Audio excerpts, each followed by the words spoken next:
What's up, everybody? Welcome to the Be Tempered Podcast, episode number 103, Dan.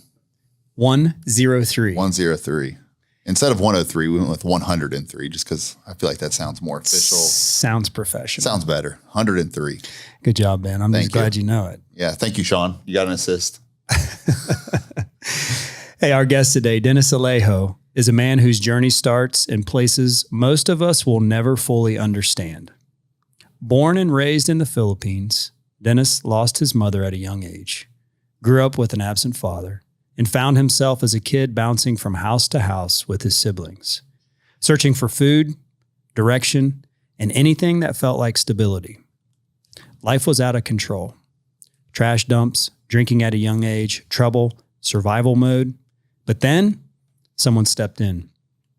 A retired U.S. Marine saw something in Dennis, poured into him, spoke life into him, and planted a seed. A seed that would eventually grow into something Dennis couldn't yet see. Because years later, that same kid, lost, broken, searching, would find himself in America, living out the vision that had been spoken over him, a full circle moment. Today, Dennis is a husband, a father, an entrepreneur, a man who has taken everything he walked through and turned it into a purpose. And now he's giving back to the country that shaped him, giving back to the kids who are walking the same road he once did. Through Kingdom Legacy Ministries, Dennis is helping feed children, lead Bible studies, and create opportunities for kids who are just looking for hope, just like he once was. This isn't just a story of redemption, it's a story of responsibility, of someone who didn't forget where he came from and chose to make a difference because of it. His story is humbling, it's challenging, and it's a reminder of just how blessed we are to live in a place where we have freedom, opportunity, and the ability to write our own story. He didn't just overcome his past, he's using it to lift others out of theirs. Dennis, welcome to the Be Tempered Podcast. Thank you so much, Dan and Ben, for having me today. Thank you.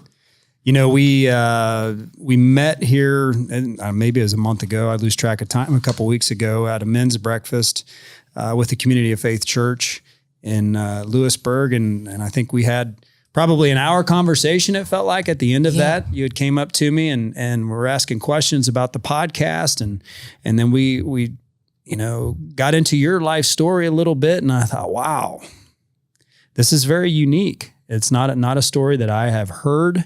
I never met anyone from the Philippines. And then we met again at the office and you shared a little more detail and just a really powerful story. And what I hope that our listeners get from this today is how blessed we are to live in the country that we do, the freedoms that we have, from the freedom of religion to the freedom of speech to all the freedoms that we all take for granted. We were just talking about it earlier. And I just hope that our listeners hear that in your voice, hear that in your story about how grateful you are to be here and why. So thank you for coming up here. Yeah, you're welcome. And thank you so much. So I have one wife, beautiful wife, Emily, and she's very supportive in everything I do because sometimes I dream so big that you can't chew on it. And so she was very supportive. And I have a son, Benjamin, and 2.5 years old. And he's been amazing and growing my fatherhood because we didn't learn that from schools, right? Mm-hmm. Yeah. So I grew up in the Philippines, Central Philippines, called La Libertad. La Libertad is translated as freedom. Growing up, I never experienced freedom. It's the opposite of freedom. In fact, when I was 8 years old, my mom died. And during the funeral of my mother, my dad is alcoholic, so he was drunk that day. He is the one who first introduced me with the alcohol. And that was the first time at 8 years old that I experienced being drunk. At eight. At 8. Okay, because there's no faith components in that family. Our family, I have 2 older sister and 1 younger brother. So 3 days after the birth of my younger brother, my mom passed away, and I was 8 years old. My dad left a year before that, and after that event, and so all of us, my sisters and my siblings, just live in that house. Well, our house is just cardboards and bamboos and all of this house that I don't know if you can call it house here. It's probably like a chicken coop. Really? So yeah, and so the typhoon or hurricane destroyed it, and that's forced us to live with my grandmother. Well, my grandmother, she's struggling. Like there's no food in there. She doesn't know how to feed us or to send us to education, and that lead us to what are we doing now? And so I remember the first couple of weeks moving to my grandmother. And then we have cousins too that live with her. The parents left as well. And so she's struggling. Like, I have 4 days without food, drink water. And you know, when I walk, I hear thunder in my ears. And we have a neighbor, her name is Libby.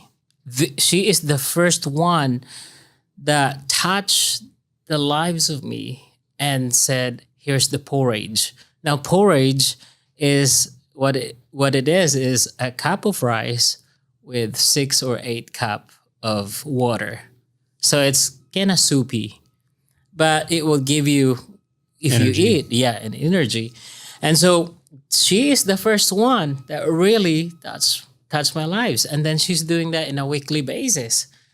And then she would say, God bless you. And because we don't have a faith components growing up. So we don't understand how God works, right? And so we just ignore it.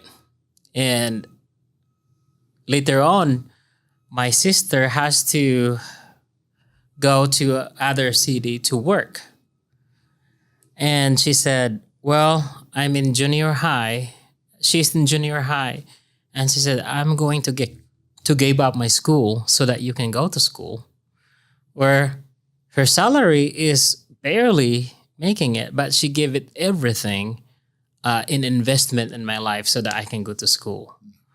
But in Saturday and Sunday, I will be working in a corn mill and scooping some corns and rice and load it in a dump truck. And so with shovel, and it's hot in there. So all day long, I was scooping in that 10 or 11 years old. I can carry with my thin body, I can carry 100 pounds. I mean, that's amazing how kids can survive and in exchange for food. And later on, I have projects from school, and these projects is like required money. So I would actually knock on neighbor's door and said, hey, I need the money for my project at school. Can you give me some work? And some guys was like, well, I don't have work. Some guys was like, here, I have some work for you. You would take this. And I said, I will. And that was the point where I realized that I'm entrepreneur in that same way, but in a surviving mode. You know, it's just enough for yourself. Say hands to mouth. Yeah. And so that's the part of I've experienced. And so, can we back up for a second? Yeah, go ahead. Do you recall being 8 years old? Do you recall when your mom passed away? Like, do you remember that, how you felt and what that was like at 8? Mm-hmm. It is. I remember asking to myself, who would prepare meal for me? My dad is not always going to be here. What I'm going to do? Like, so in my mind, it's like, I'll be useless. I don't know where to go. I need to grow up. That forced me to be taking responsibility. And I said, at 8 years old, I say, my life now is my responsibility. And at 8 years old. So I would say, like, I have 2 years old now. I'd say I would not give everything, but at least I can give him something to teach him how to be responsible for himself at that age, because that is necessary. And I always told my wife and people, our friends, it's like, I learned how to survive, but my son, I would not teach a survival mood to my son, because surviving, it's just as bad, really bad. And so having that, it teach me how to adjust and to learn how to being enough. This is enough. So paint the picture a little bit. You talked about the house that you lived in, and then you briefly mentioned a typhoon. Mm-hmm. So how close were you to the water? It's not close to the water, but it's not close to the water, but hurricane and typhoon in the Philippines is a monthly basis. We have earthquake. On top of that is the flooding. And even though you're not living in the water, close to the water, the flood is also going to you. It's just because of the way the landscape form of the Philippines, it just easily get watered. So having those in my childhood, I learned something very important. Said, I need to survive. I need to leave the next day. So you're working at a young age. You briefly mentioned your dad introduced you to alcohol at 8. At 8. Was that the end of the alcohol, or did it keep going? It kept going. My friends, when I was in that, I didn't really find a good friends. All of my friends are either using some sort of drugs or alcohol. In this case, is heavy drinker is with me. And so we go to school. During lunchtime, we're bringing a bottle of alcohol because this is, it's very cheap in the Philippines. We are so poor that we can buy rice, but we can buy alcohol. I mean, it tells you what type of person or society are we. And that addiction would, like, I'm looking at the wine bottle, even though I passed to that, like my throat would start, this is so good. But at first it was like better. I mean, it tastes nasty, but why would drink that? But then the more we hang out, because that's our common friends drink. Yeah. I drink. I didn't go through smoking a lot. I smoked maybe from 9 to 13. That's 4 years. Yeah. That's a lot. It is. And there's no rules in the Philippines. Kids can smoke. Kids can drink. Kids can have, if you have open paints there on the road, actually kids grab it and keep smelling it. The paint? Yeah, the paint.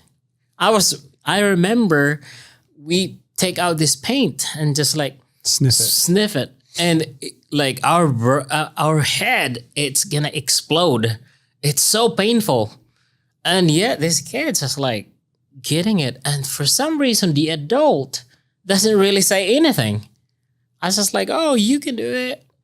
And because everybody, not only as a kid, but it seems like probably the adults, everybody's just in survival mode. Yeah, everybody is in a survival mode. So having those moments that you need to grow, there's nobody can teach you something special or different.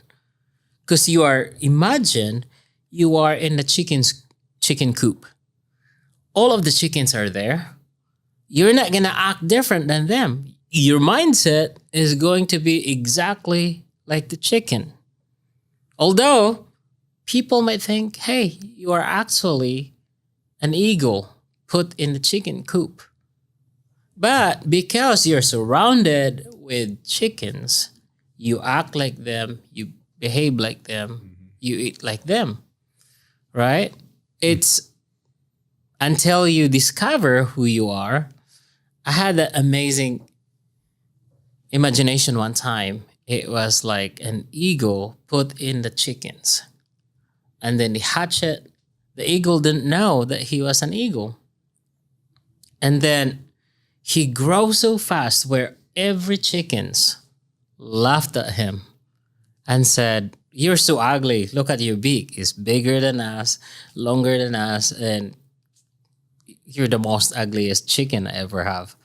One day he looked up and he saw exactly like his shape, that size that can fly 6 miles up in the air. And he tried to flap his wings. And there he discovered, man, I'm not in the chicken. I'm actually an eagle. So humans tend to do that. With my life, I tend to have the identity. In my childhood, going to school, I barely passed grades.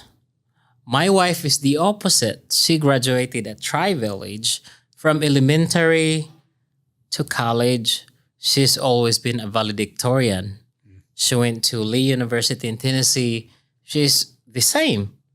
So I was like, and you marry me for 0 award at school, always late at school, get punishment at school. I mean, there's 0, academic awards right there. Yeah. But then again, because I put myself as like, this is it. School is just the escape for us so that we don't do chores or we entertain our friends is in the school. But I don't have a capacity to like, I need to get a good grades. So when does that change? Because there eventually there's a little bit of a change in school, right? Yeah. So talk about that. It is. I graduated high school. This time. And you were still in Ethiopia, or you're still in the Philippines, right? Yeah, I'm still in the Philippines. So what's the difference between just somebody that's completely oblivious to it? Like school in the Philippines, what does that look like? So it's also like here in the U.S., we follow the U.S. System of school. Okay. So it's about the same. It's about the same. So you graduate in 12th grade, you're 17, 18 years old. Mm-hmm. Okay. I graduated high school, barely. Now I get diploma. Now the time is said, do I need to go to college? And then it hits me and said, oh crap, I need a future. Probably I need to get my family soon. I don't have awards to show to college. And what do? It sparks in my brain that said, I need to go to college. Like, help me here. Mm-hmm. So my sister, that is the oldest sister we have, went to, she's still in Middle East. She's like, I'm going to sponsor you for college. And I said, yeah, it would be good. My first pick in college, I was like, I'm going to pick a nautical school because it's a US-based salary. And I was like, oh, this is so good because now I'm going to go to sail in the oceans and I'm going to go back here rich because that's what nautical in the Philippines, after 6 months of sailing, they have loads of money. And then they have these houses in the mountain that is beautiful. I mean, that's every Filipino dreams. And if you have a money in the Philippines, your parents would not allow you to pick any of the degree. The parents would say, I pay for your education. You need to get a doctor, to be a doctor or surgical person. Because the parents always said, this is a lot of money. This is the way how you improve life. So the poor mentality is just like you're forcing your kids no passion about his Career. career, but you're forcing it for money because you think money can solve the All the problem. But it's not. In the Philippines, we are all 90% is poor. There's no class B. There's no middle class like here.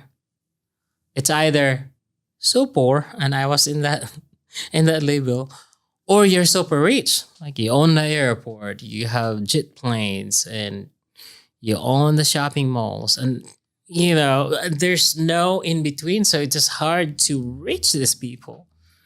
And that's the reason why poor is always going to be poor.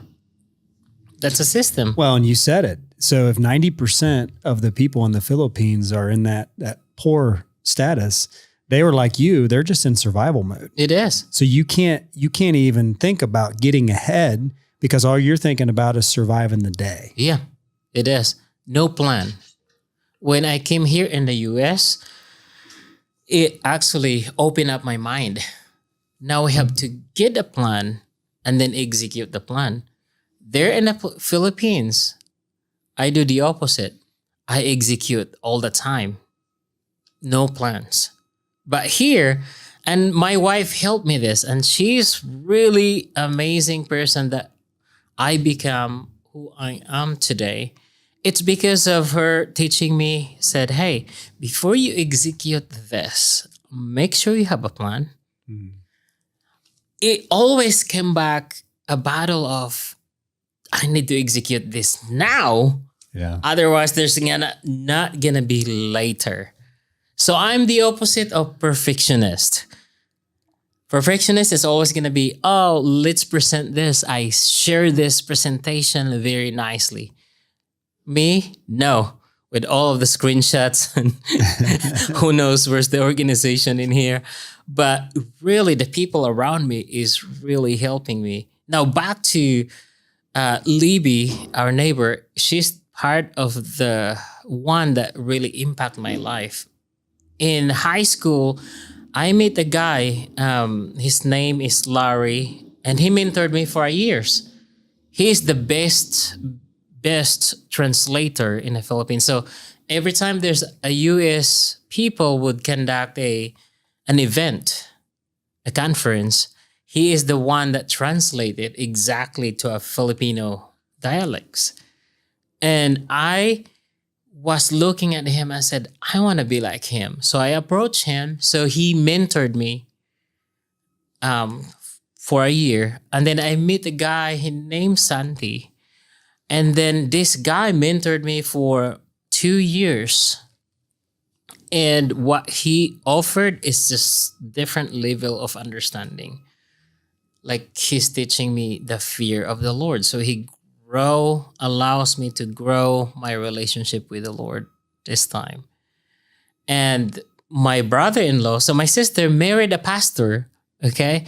So every time I was in junior high that time, every time he visited my house, he would say, Dennis, you have to accept the Lord right now. So I probably accepted the Lord 7 to 10 times. And I have classmates that has a Christian background, and they do the same. And I said, and then so many points there. So what my point here is that if I'm gonna be reached out by one person, I'm not probably the person who I am today. If it's only the one person touched my life.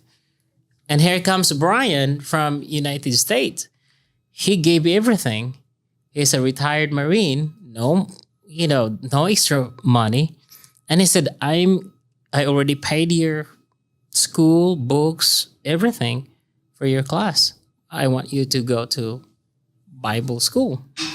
And I was like, no. How did you meet Brian? So Brian went to the Philippines every year and to do some evangelistic campaign.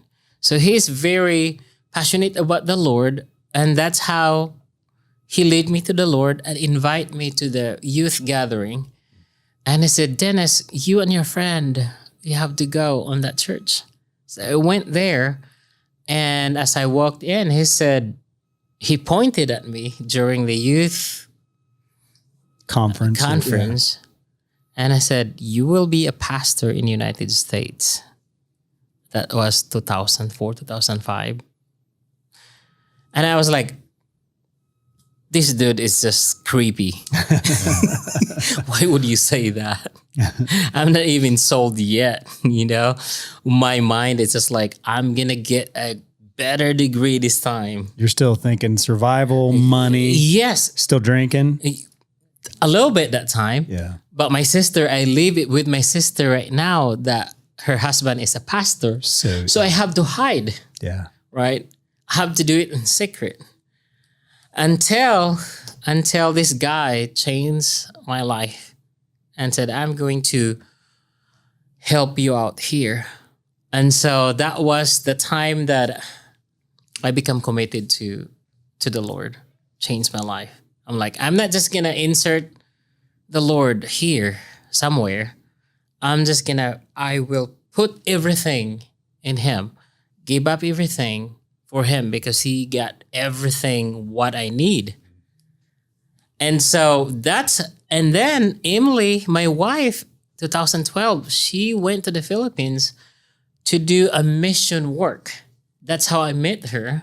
And I work so what our job is, that time in my mission is to create a massive evangelistic citywide events.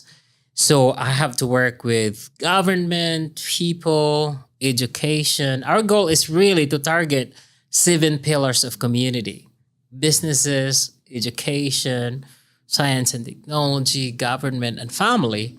But in order to do that event, I need to gather leaders of the community to get together. And that's how my wife, also the same organization that she worked here in the States. And then when we meet in the Philippines, I'm like, she's very beautiful. I need to get. So I shake her hands in the office and I didn't let it go. I'm just like, dude, let it go. And so it was like, love at first sight. But she's not interested in me.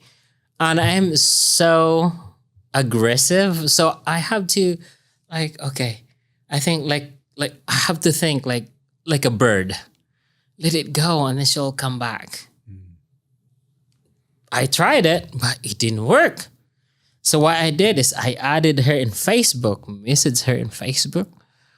And then I said, give me your mom and dad's phone. So every Saturday I have to call her mom and dad.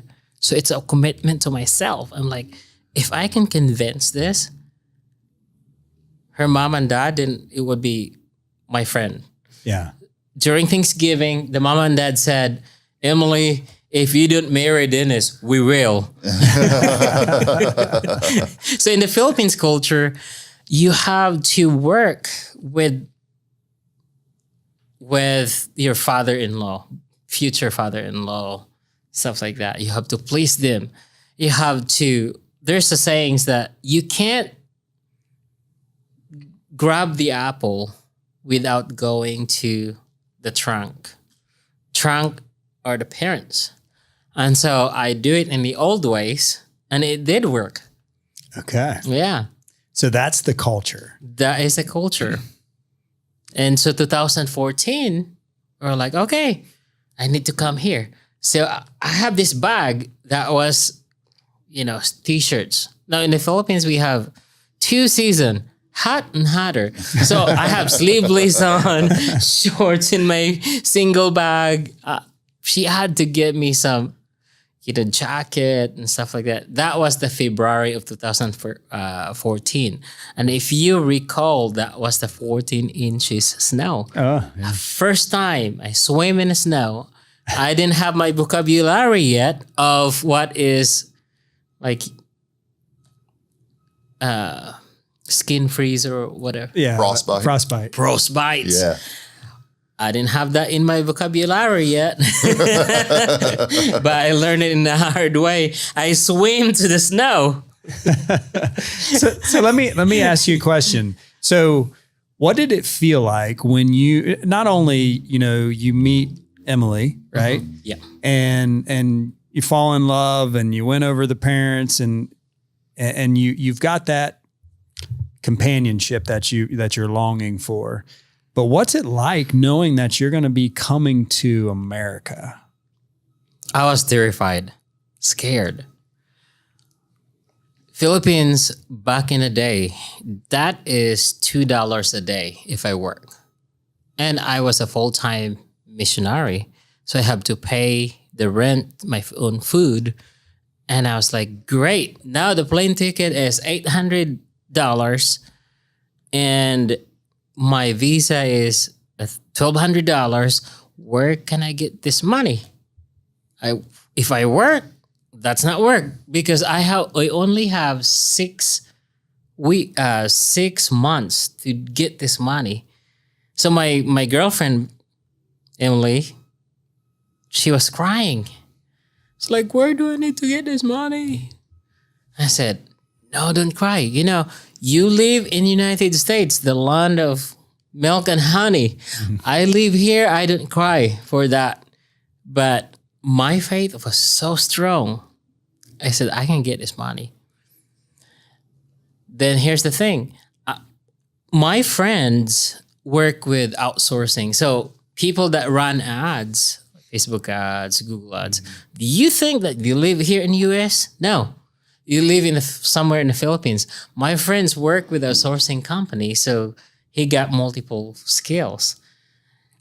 So I went to one of my events, and then this lady walked in. She owns a German restaurant, and she said, Dennis, I heard that you are the marketing guy. I need to have more people coming in to my paradise. So it was a beautiful place. It's hidden. But all of the gardens, it's in the ocean. Man, it's such a gorgeous place. But she needed marketing. And I said, I do. Yeah, you heard it right. No idea. Okay. But I said, I need the money. She said, okay, tell me about the cost of it. And I was thinking like, okay, let me think on that. And she said, you don't have to answer that, honey. Just let me know. And she said, she wrote a check.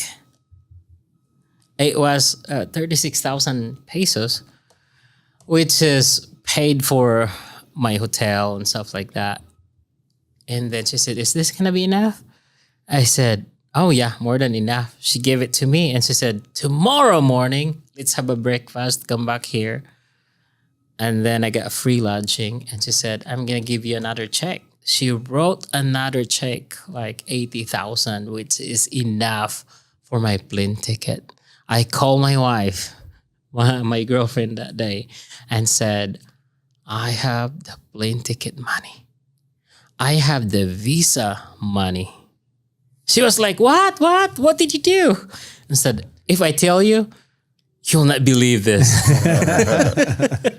So it was just like amazing. Now the problem is, how do I do this? If I learn now, I have 2 options. I learn it by myself, but learning is really take long and the execution. I remember my friend, I could hire them. So they are the first hires to my agency, marketing agency. They are the first hire. And I present it to her after they build the website, they build the graphic for her Facebook. And then she was so happy about it. And I was like, I feel like, whew, yeah, done. And then I said, wow, that was a shortcut. I need to do some more things like that. Yeah. And then I met another guy. He is an American, California, moved to the Philippines. And he started a propane company. And I said, Dennis, I need a marketing.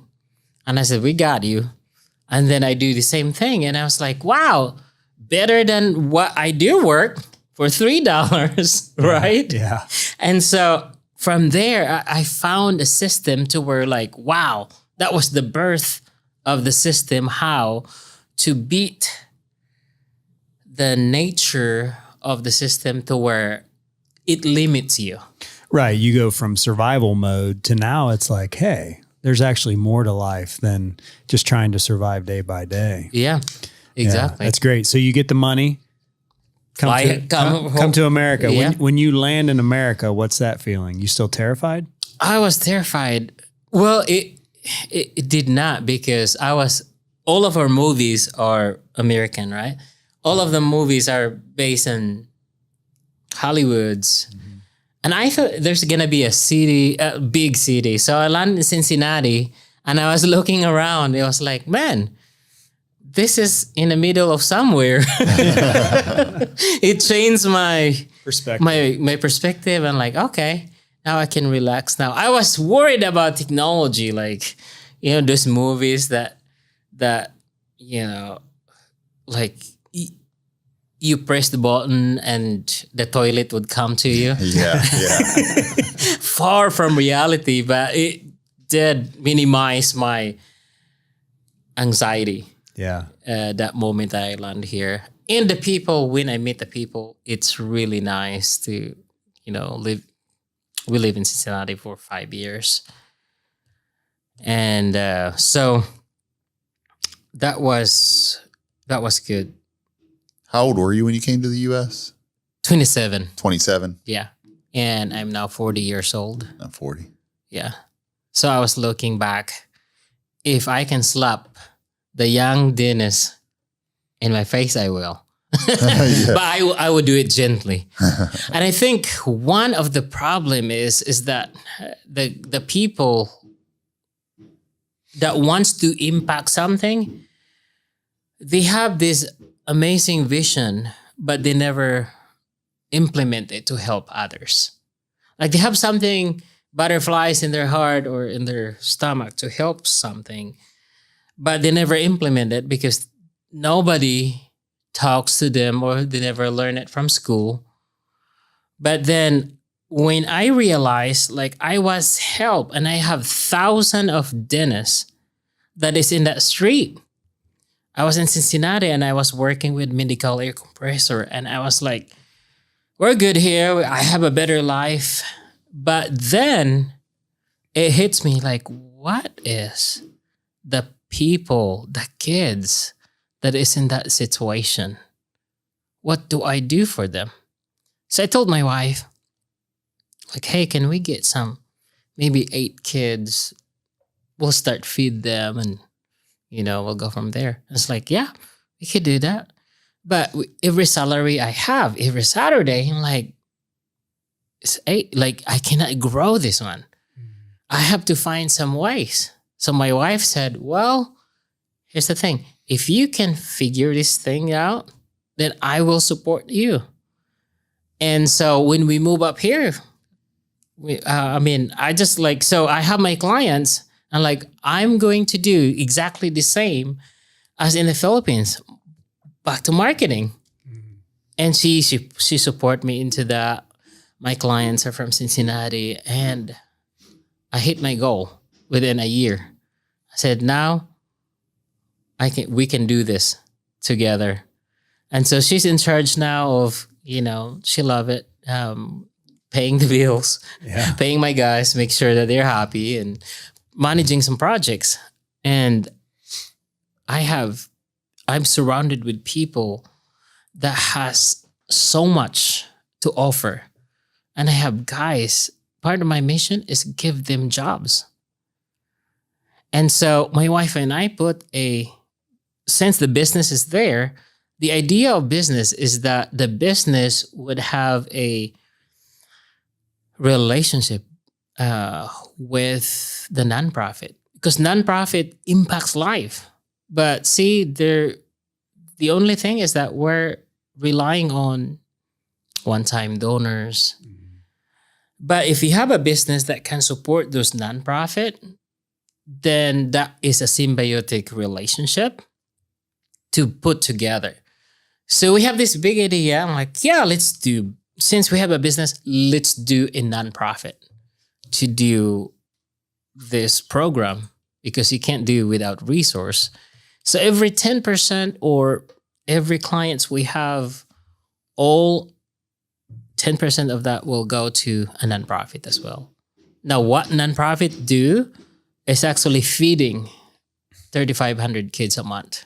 So my sister and her husband is now managing the volunteers. We paid the volunteers as well to do all of this work in a weekly basis. In the Philippines. In the Philippines.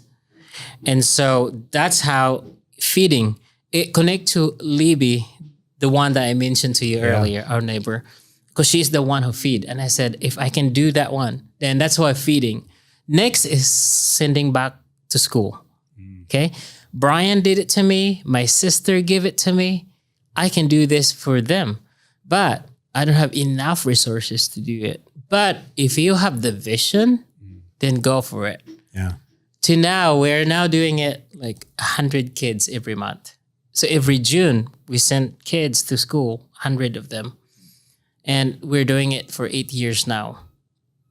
That's awesome. And now that's one part that we want to grow. We don't want to just hit one kid one time. We want them to grow. So we have now youth that actually become a volunteer and teach the young kids just like them. So I want it to be replicated by this youth right now that is teaching. It's actually from that kid 8 years ago. And so it's a model to where you can see that there's a changes right there. There's a transformation right there. And hopefully get that 90% down, every year as these kids come out of that and get that education and see that hope that's provided, through your nonprofit and just people having kind hearts to make that 85%, 80%. And then you could eventually help to change the culture, right? Exactly. Eventually. So I want to back up 1 second because there was a full circle moment for you with the Marine. He had told you what he told you at that conference. Yeah. Did that happen when you got to the States? Yes. So 2015, I was become a senior pastor in the west side of Cincinnati. And as I was signing the paper, I called him and I said, do you remember when you mentioned this? And he said, yeah, it's still alive in my mind. And I said, I'm actually now signing to be a pastor here in the United States. Wow. No voice on the phone. I said, hello, are you there? Knock, knock. And I hear this hissing sound. And I was like, what are you doing? I thought you were happy with me, man. You're the one who told me this. The words came to life, man. And he said, yeah, but this is the first prophecy that fulfills out of a lot. And I said, well, then speak more. Yeah, that's right. Right? It takes me about 10 to 14 years to fulfill it. But it did, right? That's the only thing. It fulfills it. The word is so powerful. You're going to have it. Now, it's my choice. Like my teachers, I learned from them in high school, but elementary and high school, that's why my grades are so down, because my heart is not right with them. I always think that they hated me, because when kids is like, who is that? Who farted the room? They will point at me and then the teacher would actually believe another punishment. So I actually have contributed the teacher's pain in my heart. And they don't know about that. They're just doing as a teacher's job, right? Right. It's an unintentional pain. And so many of us have that unintentional pain that never gets solved. Yeah. I hugged my dad 2008. I said, Dad, I forgive you for the pain you caused in my life that I become sour. And he said, oh, I didn't know that. Yes. Even though we're very nice people, but we have to, words and actions are the most impactful, right? And as I said, hurt people, that hurt people too. Because you are not healed, I don't want to hold a baggage. I have that picture in my mind. Like if I have that trash, okay, a garbage put in my shoulder, I don't need to carry that. I have to, through forgiveness. When I forgave my teacher, when I forgive my dad, it's like a biggest thorn that pulled out from my chest. It was the peaceful moment. Now I also have peaceful moment when I received Jesus, but this one, it's just like the forgive. You know, when I said forgive so that you will be forgiven, I have to implement that.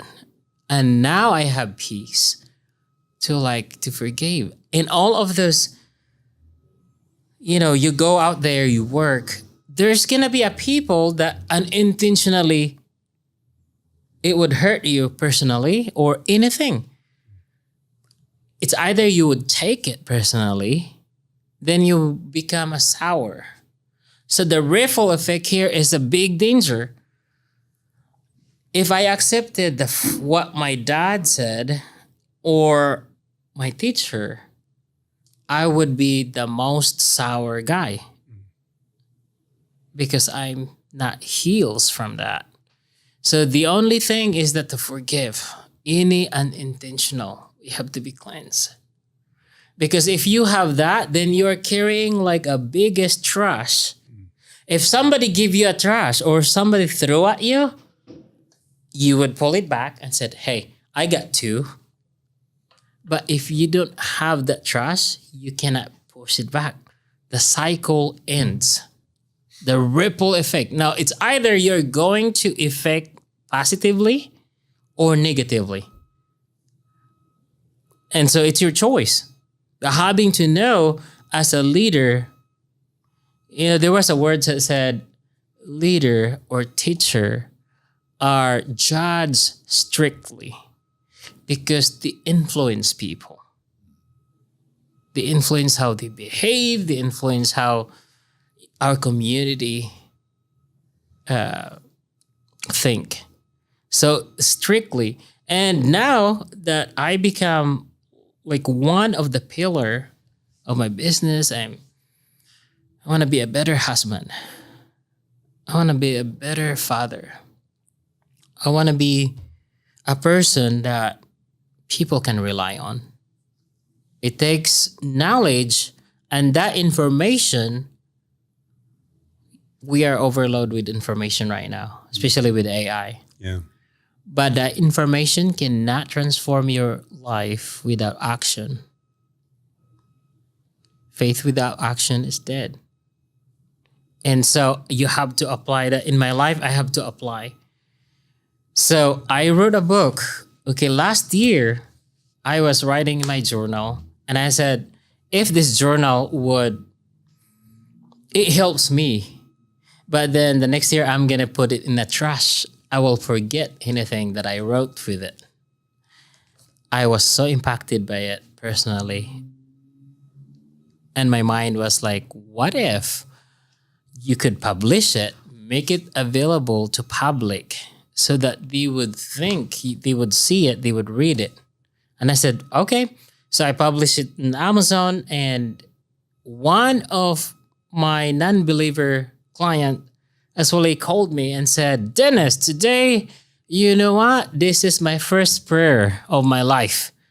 And I was like, wow, that is amazing. I did not anticipate that this book can also be used for non-believers, but because I write it into a very clear, it's a lot of principles that came from my experience that I apply it here. Because a lot of people, they think that information is what they need, where it's actually information came to action, and then transformation come. Mm-hmm. And transformation would not really come just by hearing it. You have to apply it in your life as well. And so that's why I wrote this book. Part of this book is, the first chapter is I talk about identity. So this book is about your identity, your confidence.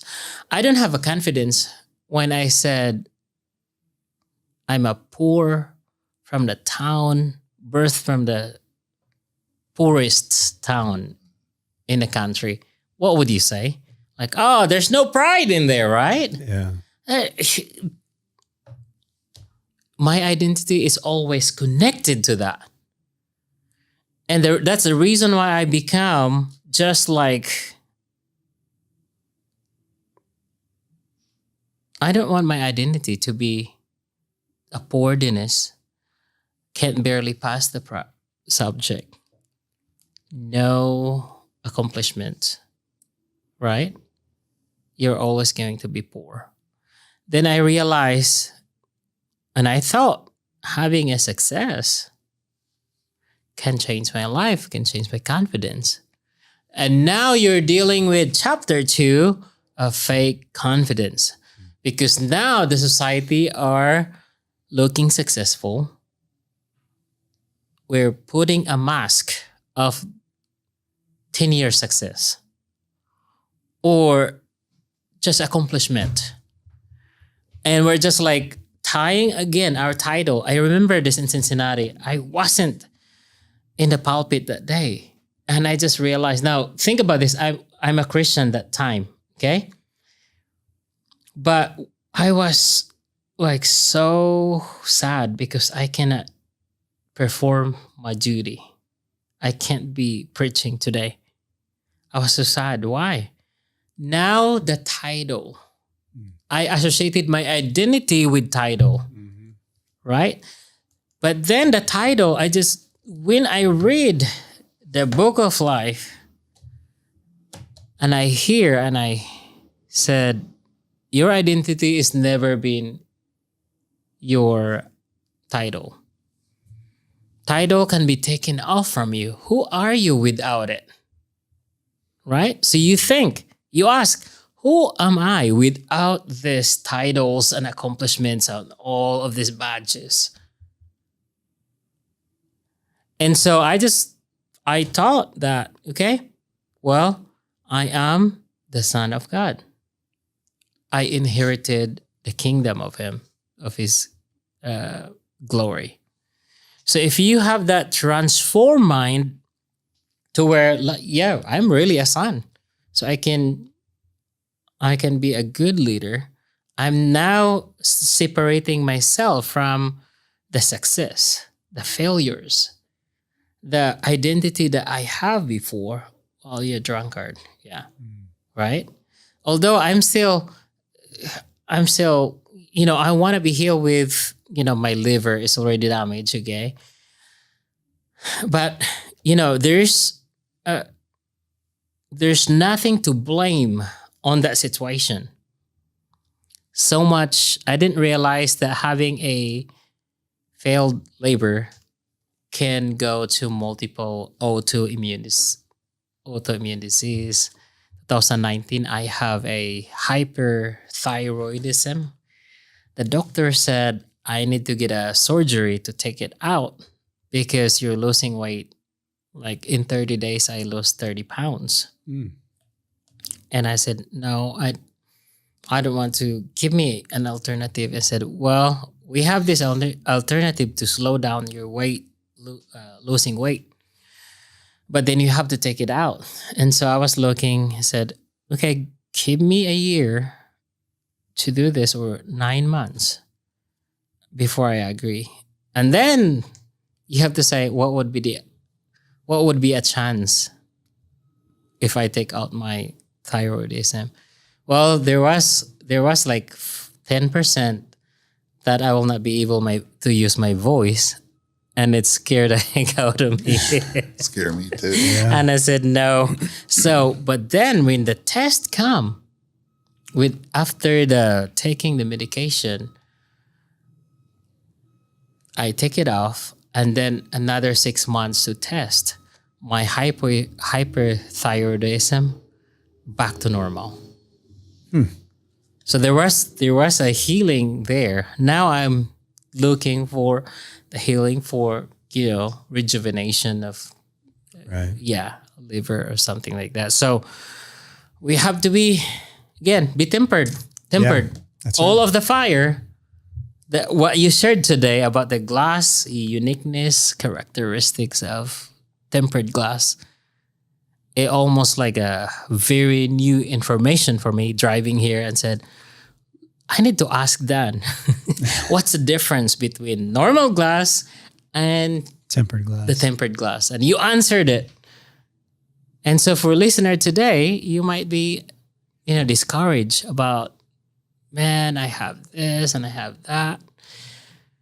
Turned it around and said, I am becoming a tempered glass. There you go. You said 4 times 4 times stronger. stronger. To Wow, you to got get it. that, and to get that strength, it has to go through a fire. Yeah. Yeah. So that's amazing. Yeah. Pretty cool. What questions do you have, man? Trying to process. So, man, talk about your ministry a little bit, actually, about still going back there, because you're still going back there. That's part of feeding them, correct? Yeah. So my sister and my brother-in-law are doing the day-to-day operation. Mm-hmm. But twice a year, my wife and I, and we'll bring different people. If they want to experience Philippines for a week or 2, they can set it up. Next month, I'm going to the Philippines with other guys. One of my board is coming with me to visit there. And so we're just giving it to people like, hey, if you want to maybe a short-term trip, contact me and we'll go there. So every year we schedule that so that people would Kind of like a mission trip almost. like a mission trip. Yeah. Yeah. But we're focusing on the kids that is around at what we feed. And it's going to be, it's good to see that they will see the Right. situation there. And then they will come home and then kiss the land of United States. Be grateful. Yeah. Be grateful. How is it now, right? How is the Philippines right now? Has it changed? Like culturally, has it changed at all? Have you seen movement over there? Yeah, it changes for sure. A lot of now older generation in the Philippines don't go to church, but I've seen younger generation like high school that start going to church. So there is a movement to where it almost like an opposite result in the United States. Older generation go to church, younger generation don't want to have to deal with the church of my grandpa. Because I don't understand why they do this, they do that. And it's just like a disconnect between their generation and the way how it looks. But in the Philippines, it's the opposite because younger generation can find purpose in a meeting. And they can grow their leadership. It can grow.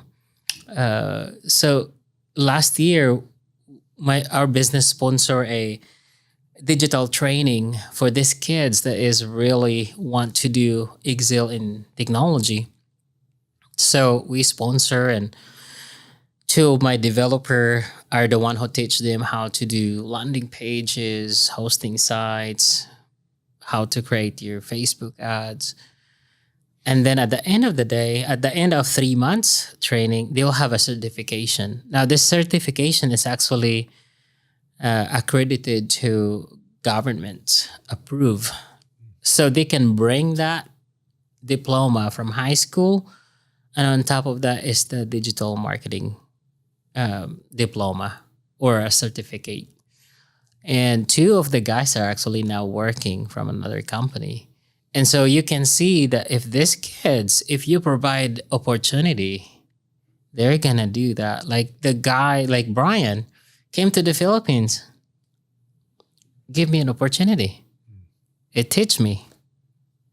And so if you provide those opportunity, then people going to excel on that. And It's life-changing. yeah. What would you say was the most difficult or eye-opening thing you experienced when you came to the U.S.? Like, what was one of the things that was like, this is tough? Yes. So coming here, we don't throw food in the Philippines, right? We eat trash. So my wife dropped a load of food to the trash because it's rotten. Like you can eat the ham that is expired. And that was the first fight we have. I said, I need to wash that. Cook it. Wash it. Like, and that was the tough challenge because I didn't understand like, oh yeah, it is. I'm not living in the Philippines now. I'm living in the US. And so food that is not good to eat, that would hurt your stomach, then don't do it. I tried it one time, didn't work. Even the water that I used to drink in the Philippines, Not good. not good anymore in my system. So it somehow it changed. Yeah. And so that was the most challenge. And I don't drive in the Philippines. So my wife is the one who teach me how to drive. That was the first test of our marriage. I'm sure. And until now, she still teach me how to drive. Is that with you too? Yeah. That's good. So on the flip side of that, what was the most amazing thing you get into America? What's like, wow, this is amazing. What was that? Opportunity, man. It is a lot wide.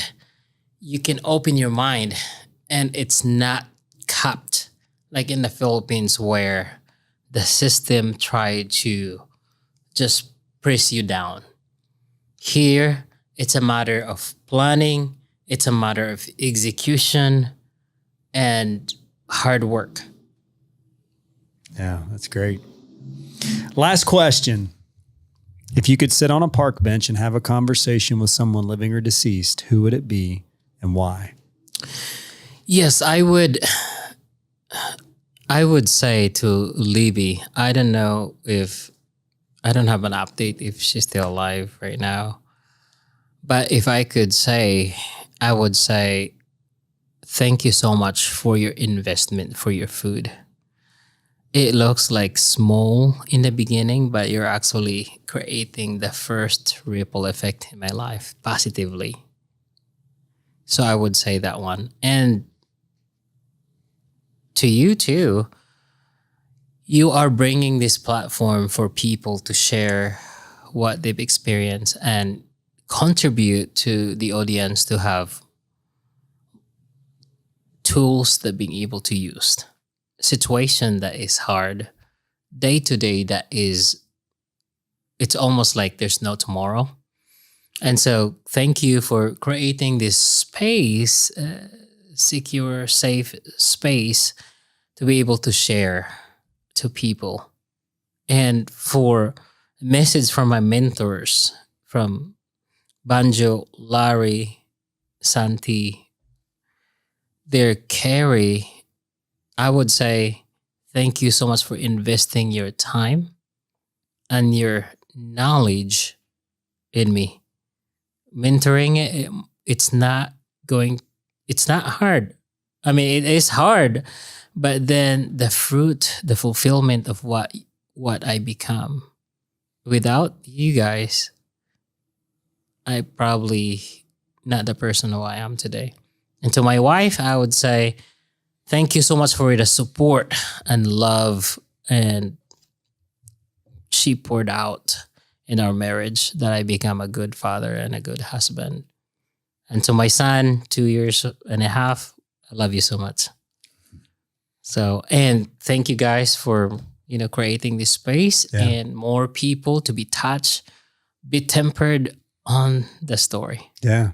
Yeah. Well, thank you for being up here. And, I think it goes back to what we hear a lot in all these testimonies and these stories is that at some point in time in an individual's life, there's someone who does something that may not seem like a whole lot. And in your instance, it was Liv, right? Mm-hmm. Yeah. Provided some porridge, a cup of rice and 3 cups of water. Yeah. That provided food that you didn't have. And from that small act, here you are 40 some years old in the United States of America doing similar things to the people in the Philippines, helping them.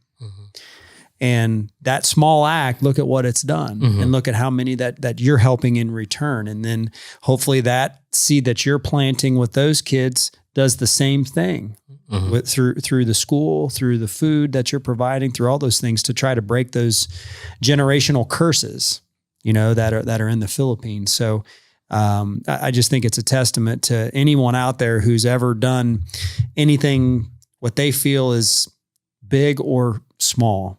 Yeah. That it can have an impact. You just never know how it's going to impact somebody. So thank you for sharing your story. It's an amazing story. And I truly hope, like we said in the beginning, I hope that what our listeners gain here is that we need to be grateful for all that we have, because we have an abundance, from someone who had nothing, not even a place to live, food to eat. You're here. You're grateful. You're not just in survival mode, right? You're in servant mode. Yes. Which is awesome. Yeah. We try to flip the coin from survival to thriving. Yeah. Surviving, thriving. Yeah. So I want to do this. So for those out there who maybe want to donate or learn more about your nonprofit, give that information so they can look you up. We'll link it to all of our stuff when this episode goes out, but give them any of that information about your book as well. Tell our listeners about that stuff. Yeah. For those of you that want to learn more, visit kingdomlegacyministries.org, or you can just type Kingdom Legacy Ministries and we are there. For people that wants to see the concept of this book, it's not 400 pages, so you can read it, in 2 days or one time. It's easy to digest. You can type Your Identity, Your Confidence in Amazon, and that would be available for you. Awesome. Any question I should have asked you that I didn't? No, I think it's covered the entire thing. I did not expect that we even go farther from that. So it's really amazing. And thank you guys for providing this platform for people. I think the birth, I was just looking some of your episodes that is very impactful, and for the audience that wants to serve, I think this is the time for them to say, okay, I need to do something. Yeah. Yeah. For me, again, as I mentioned earlier, I'm 40 years old. If I'm allowed to live 70, that means I only have 30 years to live. And it's either I'm going to be sucked in with the work or enjoy my time with an impact. Because at the end of the day, the only question that what did I do? What do you do with the giftings, the talents I gave you? So I think we have to answer that. And again, our heart is, we are created to serve others. Yeah. And so people might be, because of this podcast, might even actually start something, ministries, non-profit being birthed. Yeah, we never Be know. Tempered being nationwide. Well, it is right now with different audience. But again, it might be bring to the next level to where people or audience like, I want to serve. I want to contribute something. Yeah. So here's the platform for you. Yeah. No, thank you. And that's ultimately what we want. We want those out there who are, feel that tug to want to help in some way, but they don't know what. We've got 103? 103 episodes of all kinds of different walks of life, of people, of stories, of testimonies, where almost every single one of them is giving back in some way. And so, that would be ultimately our goal is to have that listener out there who hears your story and says, you know what, I want to get involved, whether it's through Kingdom Legacy Ministries or whether it's through their local church or doing something in their community or a food pantry or whatever. There are a lot of good organizations out there who are trying to make an impact, or trying to make our community better. Mm-hmm. And that's ultimately why we're doing what we're doing, and is to hit that one person to, to start that movement, because you never know where little Dennis is out there eating his cup of porridge. Mm-hmm. And now look at him here in America trying to do even more, to help those kids back in the Philippines. So it's pretty awesome.